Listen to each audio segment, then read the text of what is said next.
शुरू करें।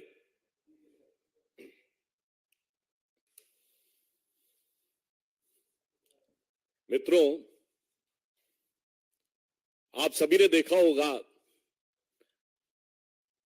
कि इस तथाकथित I.N.D.I.A ऑब्लिक घमंडिया गठबंधन की घटक दल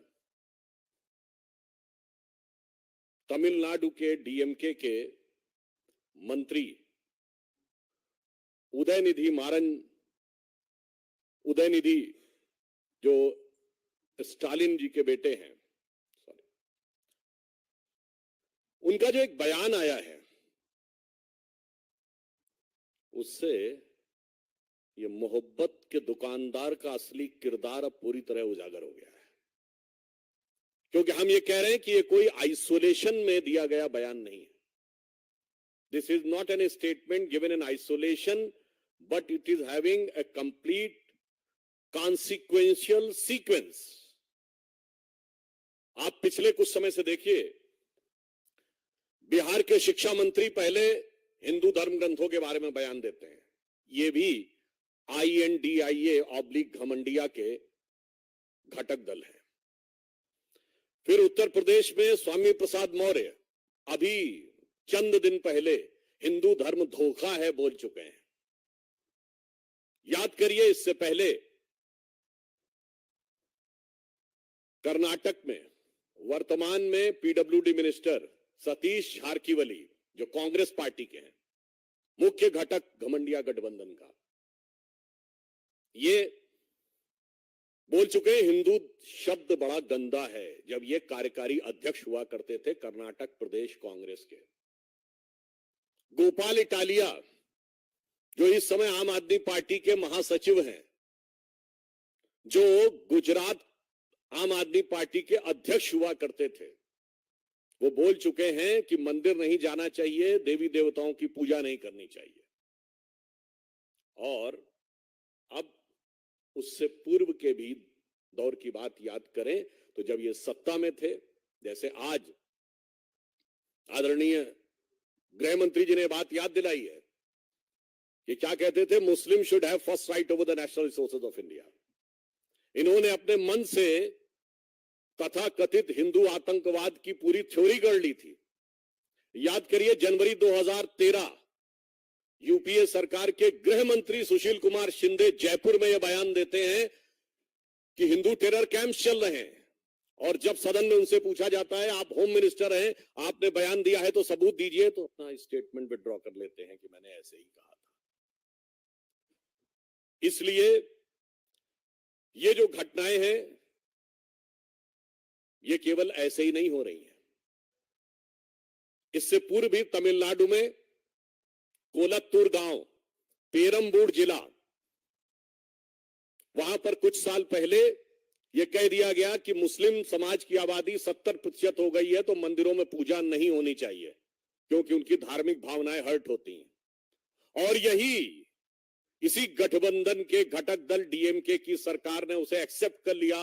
वो तो मद्रास हाई कोर्ट ने इंटरवीन किया कि किसी भी समुदाय का बहुमत हो गया है, इसके आधार पर दूसरे समुदाय की पूजा नहीं रोकी जा सकती। केरल से कश्मीर तक सेकुलरिज्म के सारे सूरमा मुंह में दही जमाकर बैठे रहे। और आज जो एक घटना हुई है जिस पर हम आपका ध्यान आकर्षित करने के लिए आए, इस पूरी श्रृंखला को देखिए। और ये जो घटना हुई है, इसमें तमिलनाडु के मंत्री उदयनिधि जिस कॉन्फ्रेंस में पार्टिसिपेट कर रहे थे, उस कॉन्फ्रेंस का शीर्षक क्या था? इरेडिकेशन ऑफ सनातन धर्म। ये कोई बाई चांस मुंह से निकला बयान नहीं था, ये बाकायदा एक कॉन्फ्रेंस हो रही है जिसका शीर्षक है इरेडिकेशन ऑफ सनातन धर्म। हिंदी में कहेंगे सनातन धर्म का समूल नाश। इरेडिकेशन की हिंदी हुई सनातन धर्म का समूल नाश। और ऐसा भी नहीं कि वो सीधे बयान दे रहे थे, आप सबने वो क्लिप देखी होगी, पढ़ रहे थे कागज से। इसका मतलब it was well thought after, well written, with a proper design, with a proper conclusion। और यह भी मुझे आश्चर्य हो रहा है, मुंबई में बैठक खत्म हुई और 24 घंटे में धमाका। मैं पूछना चाहता हूं कि ये उदयनिधि को किसने लिख के दिया था कागज, और इसमें इस गठबंधन का क्या रोल है? मुंबई में आपकी बैठक खत्म होती है और 24 घंटे के अंदर आप ये बोल देते हैं कौन सी योजना बनाई थी आपने। और जब आप किसी समुदाय, किसी संस्कृति के समूल नाश की बात करते हैं तो मैं कहना चाहूंगा unequivocally and technically it is the case of hate speech, and we are not having any ray of hope from any government of this I.N.D.I.A/Ghamandiya Gadbandhan. So I would like to remind that the Honorable Supreme Court of India has given an observation that they will take a suo motu cognizance of any hate speech. So I hope that the Honorable Supreme Court will be keeping an eye and will be having the strict vigil and will take appropriate step on this utterly unequivocal, damaging, violence-provoking hate speech, because it is not only insult, it is saying eradication means to finish. और मैं यह भी कहना चाहता हूं कि कई बार कहा जाता है कि we want to digress the issue. I would like to remind to Mr. Rahul Gandhi that during his so-called Bharat Jodo Yatra, when he was passing through Tamil Nadu, he has taken in his yatra Mr. George Punia, who has openly said that he wears the shoes because he considered the land of Bharat Mata apavitra, and he doesn't want his feet to be touched on this holy land. ये दुकानदार का असली किरदार है। ये मोहब्बत के नाम का हो रहा वोट का असली व्यापार है। और जब डाइग्रेस द इशू की बात करते हैं तो मैं ये भी याद दिलाना चाहता हूं, ये आरोप लगाते हैं कि हम लोग हिंदुत्व की राजनीति करते हैं। मैं याद दिलाना चाहता हूं, जब हम प्रधानमंत्री श्री नरेंद्र मोदी जी के नेतृत्व में जिसके ऊपर ये आरोप लगाते हैं, आज मैं पूछना चाहता हूं इस गठबंधन से, we are having the growth rate of 7.8%, which is highest among all the major economies of the world. मैं पूछना चाहता हूं, ये तथाकथित जो कहते हैं हम विकास की बात कर रहे हैं, इनके दौरे हुकूमत में एक साल बताएं जब पूरे विश्व में सबसे ज्यादा ग्रोथ रेट भारत की हुई हो। नहीं है। ये बताइए, हमारी जब जब सरकार रही है, ग्रोथ रेट महंगाई की दर से ऊपर रही है। इनकी जब जब सरकार रही है, महंगाई की दर ग्रोथ रेट से ऊपर रही है। अरे इनके जमाने में तो वो मजाक उड़ता था, आप सबको याद होगा, इंडिया की ग्रोथ रेट क्या रहती थी? 1.82%. And those who remember in 1980s it was ridiculed कि भारत तो 2% से ऊपर जा ही नहीं पाएगा, because it is a Hindu rate of growth. That was 2%. और ये वो तब था when they were having almighty, all powerful 2/3 majority government of Srimati Indira Gandhi's 70s 1 to 77. Then another 2/3 majority government of Srimati Indira Gandhi 81 to 84. Then an all-time highest majority government of Rajiv Gandhi 84 to 89. 2% growth rate. हमारी government आई है, I can say the 7.8% growth rate in the worst possible situation in the world today. एक जमाने में IMF से loan लेने के लिए ये लोग पीछे भागते थे. And in our government, the IMF chief Kristalina Georgieva says that India is going to be the brightest star. जब हमारी सरकार आई है तो बिल्कुल ऑब्जेक्टिव बात कहना चाहता हूं, हमारी सरकार आने के बाद 4 करोड़ लोगों को घर मिला है, 11 करोड़ लोगों को शौचालय मिला है, हर गांव को बिजली मिली है, हर गांव को सड़क मिली है, 50 करोड़ जनधन योजना अकाउंट बने हैं, 50 करोड़ आयुष्मान भारत मिला है। तो जब इनका एजेंडा साफ है कि हिंदू धर्म का समूल नाश करना है, सनातन धर्म का समूल नाश करना है, तो ये सिर्फ कोई धर्म संस्कृति का विषय नहीं है, ये भारत के समूल नाश करने का आधार है। और यह बात मैं इसलिए भी कहना चाहता हूं, भारत के वो हिस्से जहां इरेडिकेशन ऑफ सनातन धर्म हो गया, in the latest history Pakistan what happened, अब तबाही का मंजर है कि नहीं? And in India Kashmir, what happened before 2019? What was the growth rate? What was the employment rate? What was the education rate? That's why I want to say with firm conviction, their real design has been exposed. And this design is nothing but to hit and demolish the basic framework of this country, which is the base of knowledge, which is the base of development, which is the base of prosperity.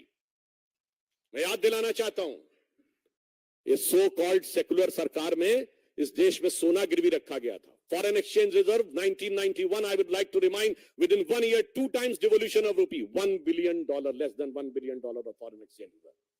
And it reached 100 billion in Vajpayee government, crossed 500 billion in Modi government.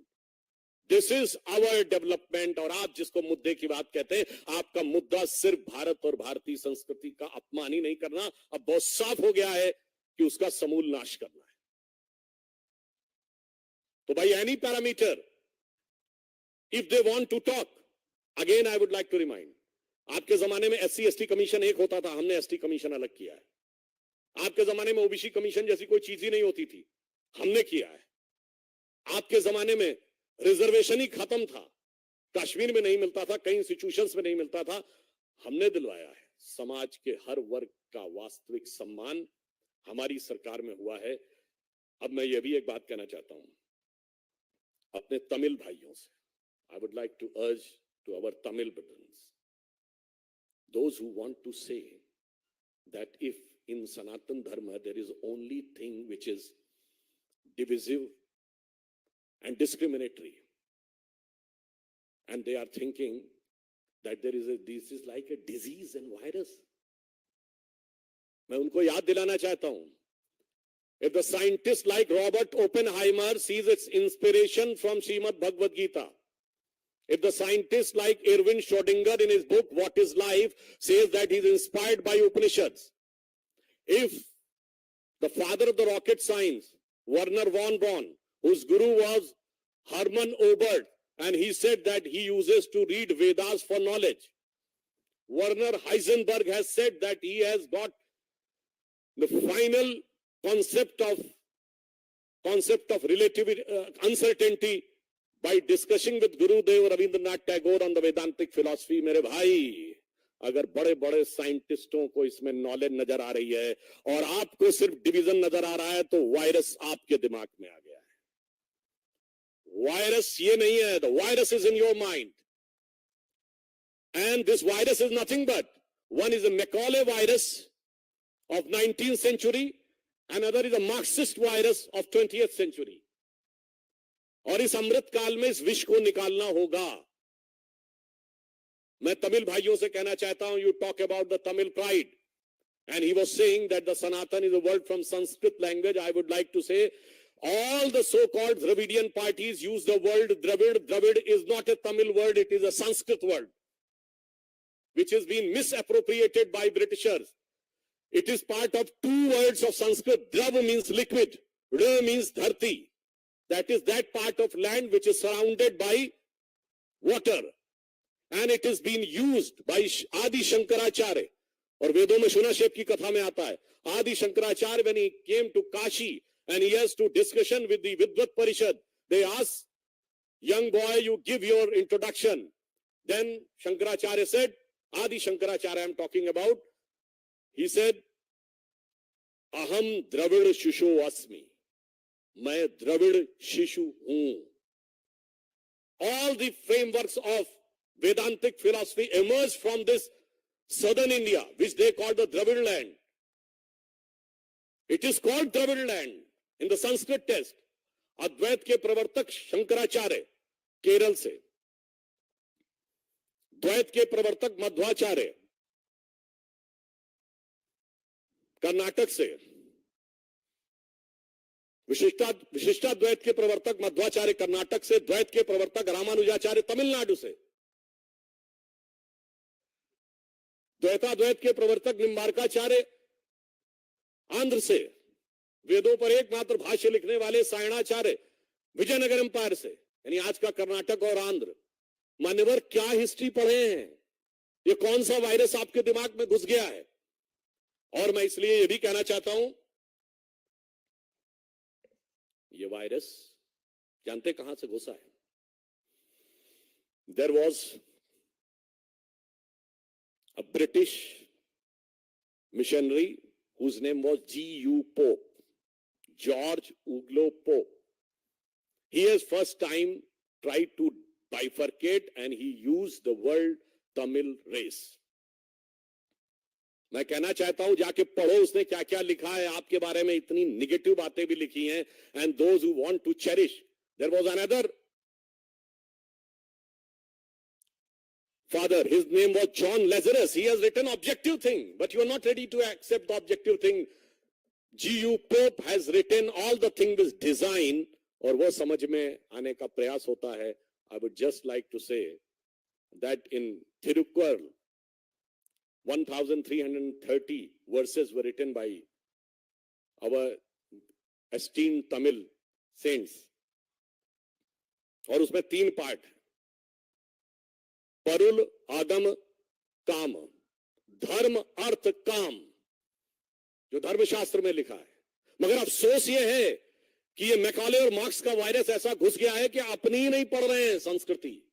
मैं आज के युवाओं से कहना चाहूंगा, मैं उदयनिधि से भी कहना चाहूंगा, अरे वो दिन गए जिस ढंग की फिलॉसफी पे आप बात कर रहे हैं.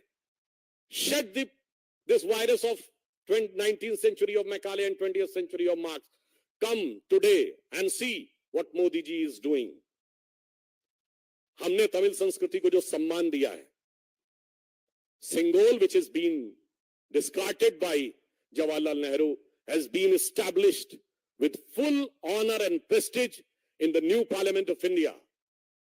It was an initiative of our Prime Minister Shri Narendra Modi. I would like to remind, there was a very famous Tamil scripture, Chillupatikaram, जिसमें कन्नगी अम्मा और कोवलम की कथा है. और जब कन्नगी देवी के साथ अन्याय होता है तो कहा जाता सिंगोल टेढ़ा हो गया. And they want to ridicule, they are ridiculing the Tamil culture. And if you want to have Tamil pride there, yes, it is there in the CERN laboratory, which is the biggest, one of the biggest scientific laboratory of the world in Europe, which has discovered the Higgs boson, the fundamental particle. और उसकी lobby में जाइए तो नटराज की मूर्ति लगी हुई है, which is from Tanjavur in Tamil Nadu. Modi ji has got, you remember the Xi Jinping to Mahabalipuram. Has anybody ever thought about the Tamil influence over China? Because there was a king who converted into Buddhism with the name Bodhidharma, and then he went to China, and by the name Dhammo, he has become the patriarch of Jain Buddhism. At one point of time, almost 80% of China was Buddhist, and they considered this king from Mahabalipuram as their patriarch. This was Modi ji have thought about it. So, I would like to say, whether it is the development, whether it is the education, whether it is the self-pride, in all the aspects, there is no comparison between N.D.A. under the leadership of Prime Minister Shri Narendra Modi and I.N.D.I.A. / Ghamandia under the leadership of Pehchan Kaun. Or, but this today's instance is painful. This is very damaging, but it is eye-opening also. अब मुझे लगता है कि राहुल गांधी और Congress party के पास कोई जवाब नहीं रह गया है. उनके मुख का मुखौटा पूरी तरीके से उतर गया है. इसलिए मैं अंत में कहता हूं, हम भारत के जिस विकास की ऊंचाई पर मोदी जी के नेतृत्व में ले जा रहे हैं, ये सिर्फ सनातन धर्म का ही नाश नहीं करना चाहते. They doesn't want just only to eradicate the Sanatan Dharm, they want to eradicate the entire developmental paradigm of the present government. और ये मैं इसलिए बोल रहा हूं, during our childhood, we used to hear today's Chennai, then Madras, was considered one of the most industrially developed city. आज कहां है चेन्नई? पीछे छूट गया. दिल्ली मुंबई से पीछे नहीं छूटा, गुरुग्राम से पीछे नहीं छूटा, बेंगलुरु अहमदाबाद से पीछे नहीं छूटा, हैदराबाद से पीछे छूट गया. क्यों? क्योंकि आप यही करते रहे. I remember during one of my program in Chennai, I asked the DMK spokesperson why the Microsoft has gone to Bengaluru. They said because the climate there is good, and here the climate is hot. So I want to say that you keep on keeping these type of hot climate, and the development will get evaporating from there. That's why I want to urge the Tamil people, think of the Tamil pride, which is all over the world, all over the India, one of the most prominent religious temples were there. And look at the pace of development, look at the work undertaken for the poor and downtrodden, and have a clear, categorical vision in your mind कि कौन किसके साथ खड़ा है, कौन भारत के विकास के साथ खड़ा है, कौन भारत के समूल नाश के साथ खड़ा है. हम we want to say कि हम उस भारत के साथ खड़े हैं जो अब दुनिया में नई छलांग लगाने के लिए आगे बढ़ रहा है, और जिसको पूरा विश्व दुनिया से, पूरे दुनिया भर से सब लोग उसका सम्मान कर रहे हैं. तो मैं एक पंक्ति कह के समाप्त करना चाहूंगा कि आवर विजन इज, स्वप्न देखा था कभी वो आज हर धड़कन में है, एक नया भारत बनाने का इरादा मन में है, बढ़ रहे हैं हम प्रगति की ओर उस रफ्तार से, कर रहा है विश्व भी हमको नमन उस पार से. धन्यवाद.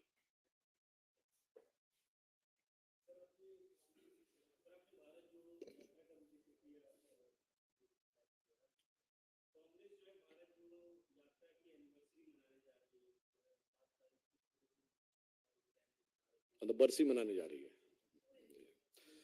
Again, I would like to re-emphasize. I am having 3-4 clear categorical questions.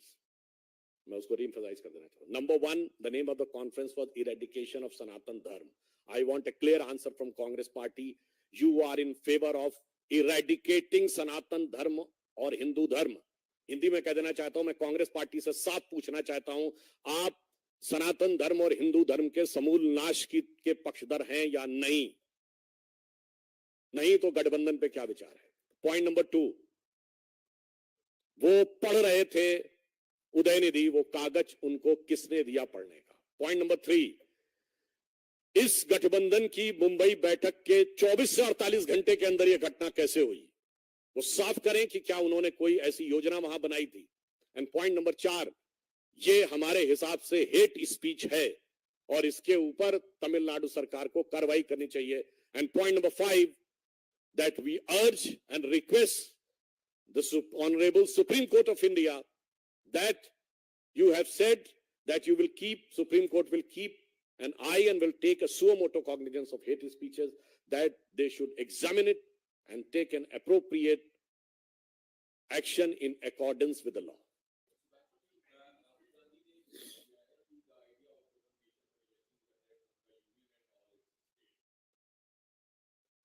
देखिए अभी वो वन कोलिशन वन कोऑर्डिनेशन तो कर नहीं पा रहे हैं, तो मानी हुई बात है वन आईडी वन नेशन, और वन नेशन को मानते नहीं है because they considered India is amalgamation of 22 nations, और उन्होंने टू नेशन थ्योरी एक्सेप्ट की थी, तो they don't believe in one nation, they have no concrete design for one coalition and not having any coordination, so obviously they will talk about negative about one election.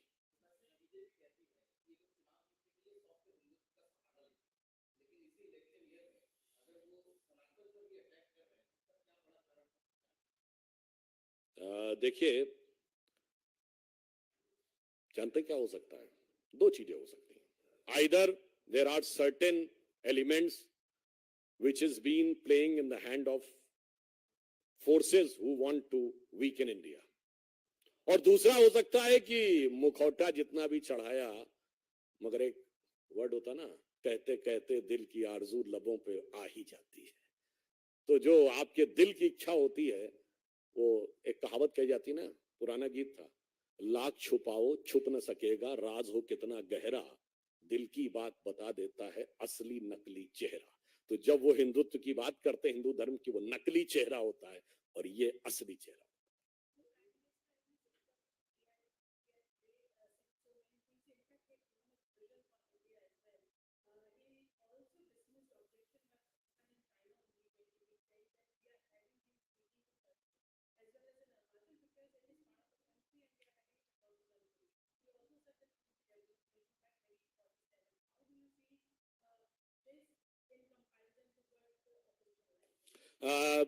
During the opposition time, Kashmir Valley was witnessing Bharat Tere Tukde Honge. Kashmir Valley was witnessing the flags of ISIS. Kashmir Valley was witnessing the flags of Pakistan. Kashmir Valley was witnessing Pakistan Zindabad. And they were unable to hoist the national flag on Lal Chowk even on 26th January and 15th of August. And not only this, during their tenure, the most pious mosque of the Muslims in the entire country, Hazrat Bal, was captured by terrorists. During their regime, the biggest Sufi shrine of the country, Charare Sharif, was burnt alive, destroyed. And during our regime, जो कहते थे तिरंगे को कंधा देने वाला नहीं मिलेगा, डल लेक के किनारे तिरंगे की कतार देखिए, और G20 समिट हो रही है, इन्वेस्टमेंट मैक्सिमम हो रहा है, मैक्सिमम टूरिस्ट आ रहे हैं, डेवलपमेंट का पेस आगे बढ़ रहा है. That is the different picture between their rule and our rule.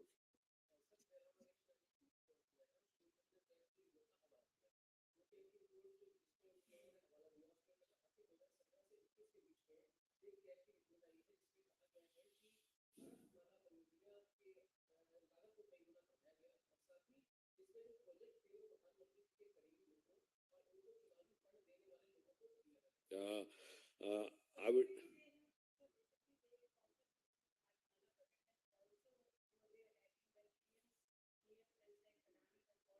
नहीं, आपने इम्प्लिसिट बोला, I will give the explicit answer. Overt covert दोनों. I am saying Jairam Ramesh ji is a quite well read person, so I would like to him to just look at it. You are talking about per kilometer 18 crore rupees. It was just in the simple situation. And what is written in that? The tunnels, the flyovers, and the overbridges exempted. That will have a different cost. Can we imagine that the making 1 kilometer road on a plain road and 1 kilometer in the tunnel is same cost? And if in this expressway there are 2, 3 over, in some places there are 4 overlapping, 8 lanes, it's for 1 lane. So अब तो ये तो वो बात हो गई ना कि 1 स्क्वायर मीटर पे कंस्ट्रक्शन की कॉस्ट इतनी है, तो 1 मंजिल की भी उतनी होगी और 10 मंजिल की भी उतनी होगी. ऐसा तो नहीं हो सकता. तो जयराम रमेश जी समझदार हैं, समझ तो सब रहे हैं, मगर क्या करें, किरदार तो उस दुकानदार के इशारे पर निभाना है, इसलिए क्या कर सकते हैं. और फिर हम ये भी कहना चाहते हैं, I would like to remind, when in Bofor's case, when CAG has given an adverse report, and it was not just by the CAG, because the finance ministry of Rajiv Gandhi government has appointed an agency called Fairfax, and based on the findings of the Fairfax, then CAG has given an adverse remark on Bofor's. What was the statement of Congress party? इनकी full pant के नीचे half pant है CAG की. This was a respect for the institution, and we are giving clear, categorical clarification.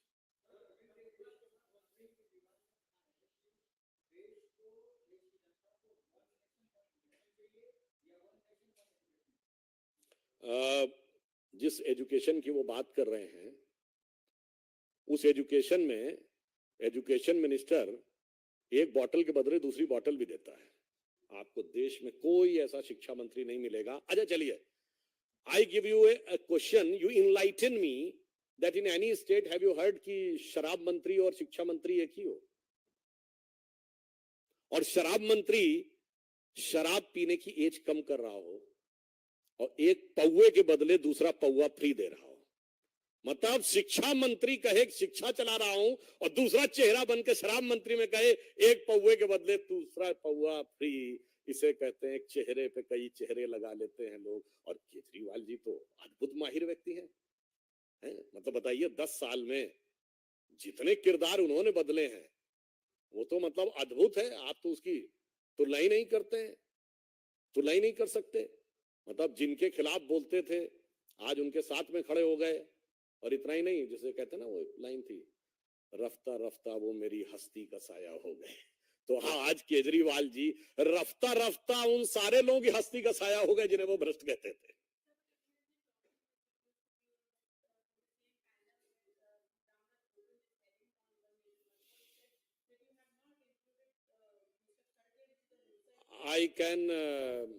I am having respect for Shri Adhir Ranjan Chaudhary ji.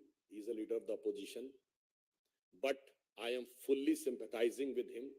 I am also having respect for him because I am member of PSC and he is the chairman of PSC. So I am having personal interaction with him also. But unfortunately, what he is saying, I am having full respect for him. What type of disrespect has been given by Congress to him? Because when he said in Kolkata that the Trinamool Congress government is killing Congress workers, he said there is no democracy in West Bengal. He approached to the court, but he was ordered to put tape on his mouth the moment he landed in Bengaluru. And not only this, for the first time in the history of India, when a no confidence motion was moved against a government, leader of the opposition has not initiated it. Forget about initiated. His name was not there in the list. तो मुझे लगता है शायद इस दुकानदार के किरदार से अधीर रंजन जी भी अब क्या करें, शायद अपमान सहना उनके लिए सत्ता की लाचारी कही जाए या कुर्सी की बलिहारी कही जाए.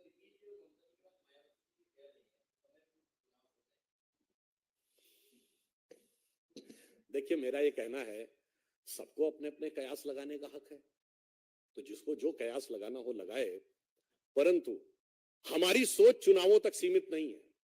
I would like to remind, in 15th of August this year, what Prime Minister Modi ji has said. He said that in this Amrit Kal, the 25 years till 2047, जो आधार बनेगा हमारा, वो 1000 साल तक भारत का आधार बनाएगा. Our thinking is not electoral. Our thinking is civilizational. हमारी सोच चुनाव मूलक नहीं, सभ्यता मूलक है. इसलिए हमारी सोच या मोदी जी की सोच का वो बराबरी करने की सोच भी नहीं सकते. धन्यवाद. अरे अकेले पा गए तो यार एकदम.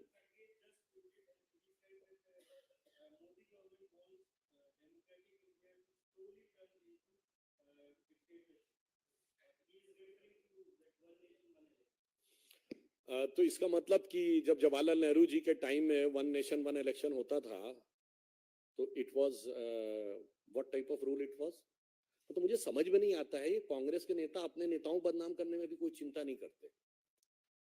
मतलब अगर मोदी जी पे अटैक करना हो तो नेहरू जी गलत थे. मोदी जी के प्रति घृणा इतनी है कि सरदार पटेल साहब की दुनिया की सबसे बड़ी मूर्ति बनी है.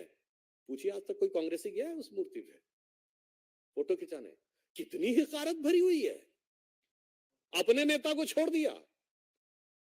और ये सेकुलरिज्म के सूरमाओं से पूछता हूं, डॉक्टर एपीजे अब्दुल कलाम के नमाज़े जनाजा में कितने गए थे? सिर्फ इसलिए कि हमने राष्ट्रपति बना दिया था उनको। चलिए वो छोड़िए, पूछिए जाके कलाम मेमोरियल में कितनों का फोटो है। इसलिए जो आपने सवाल पूछा है, वास्तविकता सबके सामने है और कांग्रेस का यह चरित्र, वो अपने नेताओं के बारे में भी जो कहना चाहते हैं, और जहां तक मेरा ये कहने का सवाल है, अगर वो ऐसा कह रहे हैं तो अशोक गहलोत भी तो बोले थे, है नहीं उनसे कह रहे हैं, अधीर रंजन चौधरी जी भी कहते, तो वो ये नेता प्रतिपक्ष राज्यसभा है खड़गे जी, तो अपने दूसरे वाले सदन के नेता प्रतिपक्ष से बात करें तो मेरे विचार से ज्यादा बेहतर होगा।